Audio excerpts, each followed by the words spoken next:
The gallery opening was modest, just a small space in Brooklyn showcasing local artists. I stood in front of my latest painting, a piece that had taken me 3 months to complete. The price tag read $800, a fraction of what my work usually sold for under my other name. Emma, darling. My mother's voice cut through the quiet murmur of the gallery. Another little exhibition. How quaint.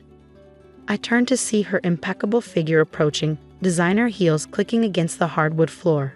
Behind her, my younger sister Victoria smirked, phone in hand, probably already composing a painting social media post about her struggling artist sister. Hello, Mother, Victoria. I smoothed down my intentionally worn jeans. I wasn't expecting you. Well, we were in the neighborhood after the board meeting, Victoria said, examining her manicure. Thought we'd check on your career. The way she said career made it sound like a child's make-believe game. If only they knew that across town, under the name E.J. Blackwood, my paintings sold for hundreds of thousands at Christie's and Sotheby's. 15 years ago, when I told my family I wanted to be an artist instead of joining the family investment firm, my father had laughed. Artists starve, he'd said. The Winters family doesn't starve. But I'd made my choice. I moved to a small apartment in Brooklyn, took a job waiting tables, and painted whenever I could. My family saw exactly what they expected to see, a struggling artist living paycheck to paycheck. What they didn't see was Benjamin Morris walking into my restaurant one night, ordering the cheapest wine, and spotting my sketches on the back of order tickets. Benjamin, one of the most respected art dealers in New York, recognized something in my work. This is extraordinary, he'd said, holding up my doodle of a customer. Who trained you? No one, I replied, refilling his water. I just see things differently. That night changed everything. Benjamin became my mentor, my guide into the art world's upper echelons. But he also understood my desire to keep my identity hidden. The art world loves a mystery, he'd said. Let's give them one. And so E.J. Blackwood was born, the reclusive artist whose identity was art's biggest secret. My paintings, large-scale abstracts that captured the chaos and beauty of modern life, sold for millions. Critics called my work revolutionary and genre-defining. Meanwhile, Emma Winters continued to live simply, showing smaller works in local galleries, letting her family believe she was barely getting by. Have you considered what Father suggested? Victoria's voice pulled me back to the present. The firm has an opening in the marketing department, something creative but, stable. I bit back a smile, thinking of the latest Forbes article about E.J. Blackwood's estimated net worth. Unhappy with my art, Victoria? Happy? My mother sighed dramatically. Darling, you can barely afford rent. Your sister just bought her 3rd vacation home, and you're selling paintings for. She squinted at the price tag. $800? Some of us measure success differently, Mother. Victoria snorted. Yes. Well, some of us actually have success to measure. I watched them move through the gallery, making little noises of condescension at each piece. They had no idea that just last week, as E.J. Blackwood, I'd donated $10 million to the Metropolitan Museum of Art's education program. My phone buzzed, a text from Benjamin. The Rothschild collection wants 3 pieces, $12 million for the set. Should I negotiate higher? I typed back quickly. Standard price is fine. Donate the extra to the Children's Art Fund. Emma, Victoria called out. We're having dinner at Les Cirque to discuss the firm's situation. Join us? We'll treat, of course, since she gestured vaguely at my clothes. The firm's situation wasn't news to me. Winters Investment Group was in trouble, had been for months. As one of the largest shareholders in First Manhattan Bank, under E.J. Blackwood's name, of course, I'd seen the desperate loan applications. Thank you, but I have plans. I gestured to my painting. Need to be here for potential buyers. My mother's lips tightened. Of course. Well, keep trying, darling. Perhaps one day. After they left, Benjamin appeared from the back room where he'd been watching the exchange. You enjoy this, don't you? I laughed softly. Enjoy what? Letting them think you're struggling while secretly being one of the most successful artists in the world. It's not about enjoyment, I said, straightening a frame. It's about authenticity. They never believed in my art. If they knew about my success now, they'd only care about the money. Benjamin nodded thoughtfully. Speaking of money, your family's firm is in deep trouble. The bank's rejecting their latest loan application tomorrow. I know. You could help them. One word from E.J. Blackwood. I turned to look at my painting, really look at it. The piece was called Hidden Truths, layers of color revealing deeper patterns the longer you studied them. That wasn't enough, I said quietly. The question is, after 15 years of doubting me, mocking my choices, and measuring success only in dollars, do they deserve to know? Benjamin squeezed my shoulder gently. That's not the real question, Emma. The real question is, what kind of truth are you painting with your life? Later that night in my real studio, a converted warehouse in Manhattan, I worked on my latest piece. Music filled the massive space as I lost myself in sweeping strokes of color. My phone buzzed repeatedly with messages from Victoria about the family dinner I'd missed. Dad's worried sick about the firm. The bank's being impossible. We might lose everything. I might have to sell a Hamptons house. I set down my brush, staring at my work in progress. Tomorrow, First Manhattan Bank would officially reject Winters Investment Group's loan application. Tomorrow, my family would realize they were facing bankruptcy.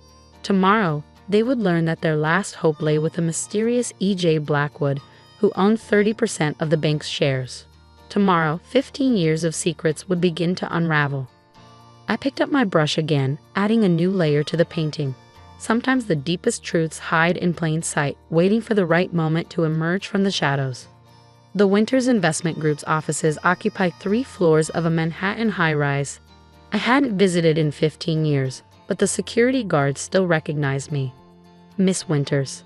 He blinked in surprise. They're all in the main conference room, family emergency meeting. I nodded, smoothing down my paint-stained jeans. I could have worn designer clothes, my closet was full of them. But today needed to be authentic. The conference room fell silent as I walked in. My father stood at the head of the table, his usual commanding presence diminished by exhaustion. Victoria sat beside him, mascara smeared from crying. My mother perched rigidly in her chair, knuckles white around her coffee cup.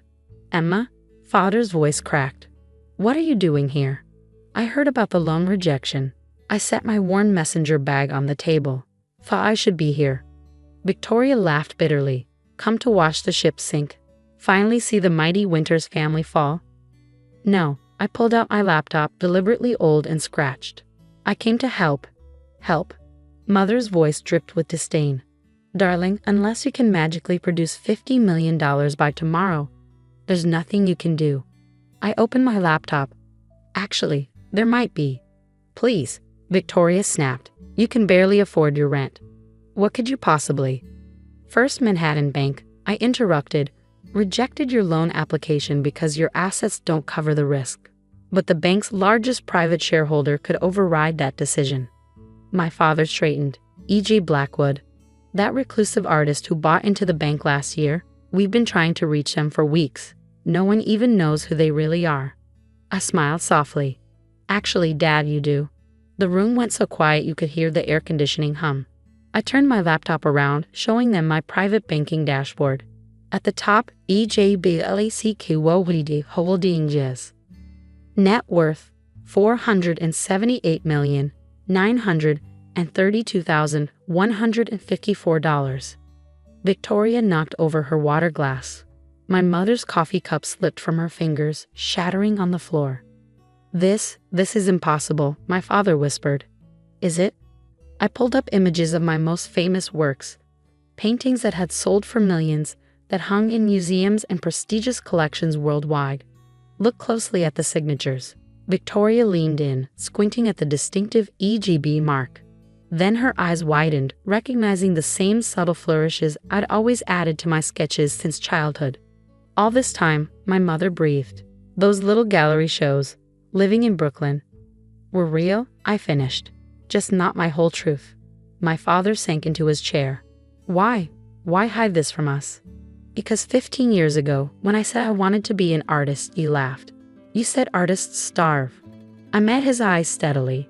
I needed to succeed or fail on my own terms, not as a Winters. But you succeeded beyond anything we could have imagined, Victoria said, her voice small. Yes, and every time you mocked my struggling artist life, every condescending comment about my career, every pitying invitation to dinner, You showed me exactly who you really were. The weight of 15 years of judgments hung heavy in the air. So now what? My father asked quietly. You own enough shares to save us, will you? I pulled out a folder. The real reason I come. I have terms. Of course, Victoria muttered. Revenge served cold. Not revenge, I corrected. Evolution. First, the firm will establish a major arts foundation, supporting young artists from underprivileged backgrounds. My father nodded slowly. Second, your predatory investment practices end. No more destroying small businesses for profit. The firm will focus on ethical investment and community development. That will cut our profits, Victoria started, but father raised his hand to silence her. And third, he asked. Third, I met each of their eyes in turn. You need to understand that success isn't measured by the size of your bank account or the address of your vacation home. It's measured by the impact you make, the lives you touch, the truth you speak. My mother stood up suddenly, her chair scraping back. For a moment, I thought she was angry. Then I saw the tears in her eyes. All these years, she whispered, we thought we were watching you struggle. But you were watching us instead, weren't you? Seeing who we really were. Yes. And who were we? Victoria asked, her voice trembling. People who valued wealth over authenticity, status over sincerity. I opened my laptop again. But people can change. That's why I'm here. With a few keystrokes, I approved the bank's loan. My father's phone buzzed immediately with the confirmation. The money will be in your account within the hour, I said, standing up. The paperwork for the foundation is already drawn up. Your lawyers can review it. Wait, my father called as I reached the door. Where are you going? Back to my studio. I have a painting to finish. But we have so much to discuss, to apologize for. I turned back one last time. Apologies are like art, Dad. They're worthless unless they're authentic. Take some time. Really think about the past 15 years, about who you want to be going forward. And then, my mother asked softly, then come to my next gallery opening. My real one, at the Metropolitan Museum.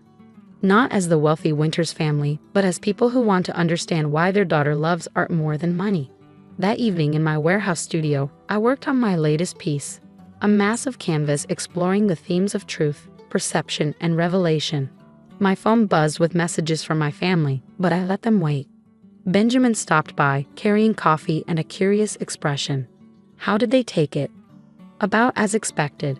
I stepped back from my painting, shocked, confused, realizing that maybe they never really knew me at all. And how do you feel?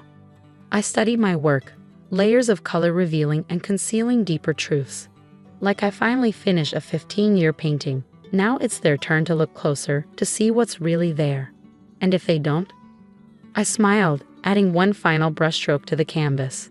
Then at least I stayed true to my art, both on a canvas and in life. The next morning, a delivery arrived at my studio, my mother's broken coffee cup from the conference room, carefully glued back together. Inside was a note. Some things that break can be rebuilt if we're willing to see the beauty in the cracks. Mom.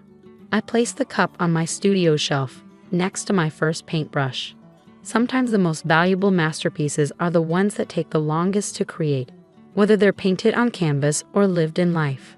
And sometimes the truest art is simply being exactly who you are, even when the world expects something different.